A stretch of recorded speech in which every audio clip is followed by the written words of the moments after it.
ఇప్పుడు కూడా నిరూపించలేకపోతాను. అది ఆయన నాయకత్వం. ఆయన చచ్చిన ప్రజల సొమ్ము అనేది తెలియదు. అది ఆ కుటుంబానికి కూడా శ్రేష్ అవ్వదు, మంచి జరగదు. మీరందరూ మన తెలుగుదేశం సైనికుడి నాయకుడిని ముందుకు తీసుకెళ్దాం. తెలుగుదేశం పార్టీ జెండా పైకి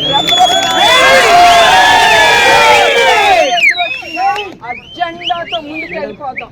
మీరందరూ భయపడకూడదు. ప్రతి ఒక్కళ్ళు ఈ యుద్ధానికి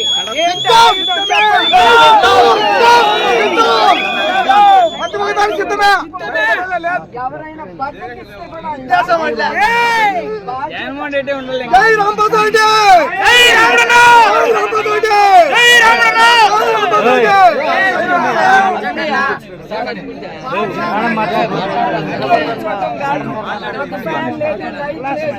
అంటే కుదరదు.